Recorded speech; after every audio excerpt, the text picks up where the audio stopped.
Morning everyone. आज सुबह का भी बजा है 8। आज मैं सुबह जो मेरा टाइमिंग रहता है 4:30 बजे उठना, मैं नहीं उठ पाई थी क्योंकि इन दिनों मेरी तबीयत थोड़ा ठीक नहीं चल रही है।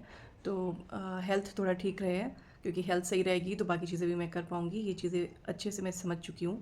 तो आज मैं मॉर्निंग में ज़बरदस्ती का नहीं उठी और अब बज रहा है करीबन 8। सुबह के सारे काम फिनिश करके हस्बैंड को लंच पैक करके बाकी अब मैं आ गई हूँ स्टडी के लिए। तो अब मैं स्टडी करना शुरू करूँगी।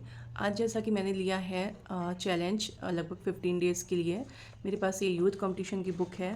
इस बुक को मुझे 15 डेज़ में फ़िनिश करना है, क्योंकि जो मैं प्रिपरेशन कर रही हूँ जेआईसी और एलटी की, तो उसमें ये मोस्ट इम्पॉर्टेंट बुक है, क्योंकि इसमें पूरा ही सिलेबस कवर हो जाएगा।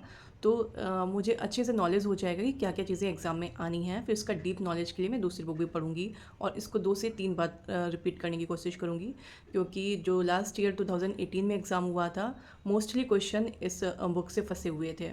तो चलिए शुरू करते हैं। हम जब किसी भी अपने एग्ज़ाम को फॉलो कर रहे होते हैं ना, तो उसमें कुछ बुक्स ऐसी होती हैं जो मोस्ट इम्पॉर्टेंट होती हैं, यानी कि उन बुक्स से क्वेश्चन आपको आने ही आने हैं, ऐसा कुछ होता है। तो वैसे ही ये कंपटीशन वाली बुक है मेरी, यूथ कंपटीशन की, जिससे मोस्टली क्वेश्चन लास्ट ईयर भी आए थे। और एक्चुअली इसमें जो है प्रीवियस ईयर के क्वेश्चंस पे पैटर्न पे बेस्ड जो है चीज़ें बनाई गई हैं, क्वेश्चंस बनाए गए हैं और बहुत इंपॉर्टेंट है। इसलिए मैंने डिसाइड किया है कि इसको मुझे विदिन 15 डेज़ में फ़िनिश करना है, क्योंकि मैंने इस अपनी जर्नी के दौरान, जो भी स्टडी की जर्नी है दौरान में, मैंने ये चीज़ें सीखी हैं कि मेरे अंदर बहुत ही ख़राब आदत ये है कि मैं बुक्स शुरू तो कर देती हूँ, पर उसमें से इम्पॉर्टेंट जो मुझे लगता है वैसे पढ़ती चली जाती हूँ और कुछ चीज़ें छूट भी जाती हैं, छोड़ भी देती हूँ जानबूझ के भी। पर मुझे इस बार ऐसा कुछ भी नहीं करना। मुझे एक बुक जो मैंने पकड़ ली कि मुझे हाँ ये इंपॉर्टेंट लग रही है, तो उसको पूरा का पूरा फिनिश करूँगी। और सिर्फ फिनिश ही नहीं करूँगी, उसको 2 से 3 बार रिपीट करूँगी, ताकि उसके अंदर जो क्वेश्चंस हैं ना, वो मुझे अच्छी तरीके से याद हो जाएं, एकदम ही मतलब कहते हैं ना कंठस्थ हो जाएं। तो उस तरीके से मुझे कर लेना है, तो मैं वो चीज़ें करूँगी। और कुछ चीज़ें आपके साथ में पर्सनल भी शेयर करती हूँ, अपने एक्सपीरियंस को आफ्टर बीइंग मदर।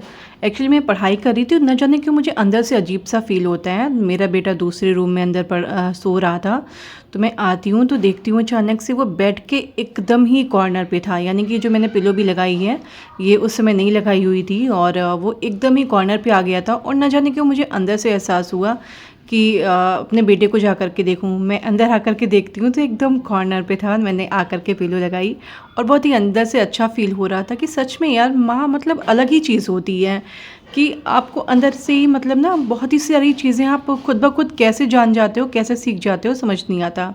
तो बैक टू स्टडी। मैं यहाँ पे थोड़ी चीज़ें और शेयर करना चाहूँगी। जब आप ज़्यादा पढ़ते हो ना, अकेले पढ़ते हो, शांति से पढ़ते हो, तो आप बहुत सारे ट्रिक्स निकाल लेते हो।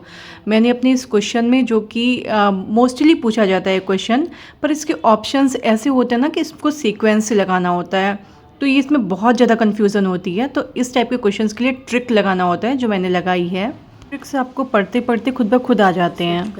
10:13 हो चुका है, तो मैं फ़िलहाल के लिए अपनी स्टडी स्टॉप करती हूँ, क्योंकि अब घर के थोड़े से काम करने होंगे, वो फिनिश करती हूँ। बाकी की स्टडी फिर स्टार्ट करूँगी घर के कुछ काम करने के बाद में, किशोम के काम करने के बाद में। तो अभी के लिए यहीं पे अपनी वीडियो को भी रोकती हूँ और अपनी स्टडी को भी रोकती हूँ। लगभग 2 घंटे हो गया है, तो अब मैं स्टॉप करती हूँ अपनी स्टडी को। दोपहर में जो मैंने छोटी मोटी स्टडी करी थी ना, उसकी वीडियो नहीं बना पाई थी। एक्चुअली वो बनाते भी नहीं बनता है कि आप 5-10 मिनट के लिए बैठ रहे हो बुक ले करके काम के बीच में, तो वीडियो नहीं बनाई थी। और रात के टाइम पे एक्चुअली मेरे हस्बैंड का मन था बाहर डिनर करने का। एक्चुअली हम लोगों ने बहुत ही अच्छा एक होटल यहाँ पे फाइंड किया है लखनऊ में। अगर आप रहते हैं तो आपके साथ में ये ज़रूर शेयर करूँगी। और यहाँ का फूड सच में बहुत ही यमी है। और सबसे अच्छी बात है, मुझे कोल्ड कॉफ़ी एक्चुअली बहुत पसंद है। जहाँ जाती हूँ मैं सबसे पहले कोल्ड कॉफ़ी ही पीती हूँ, और यहाँ की cold coffee my God amazing है। और रेट बताऊँ ना तो आपका विश्वास नहीं होगा। एक्चुअली मुझे 100 रुपीज़ से कम कभी भी कोल्ड कॉफ़ी नहीं मिली कहीं भी, पर यहाँ पे जस्ट इन 70 रुपीज़ में कोल्ड कॉफ़ी है।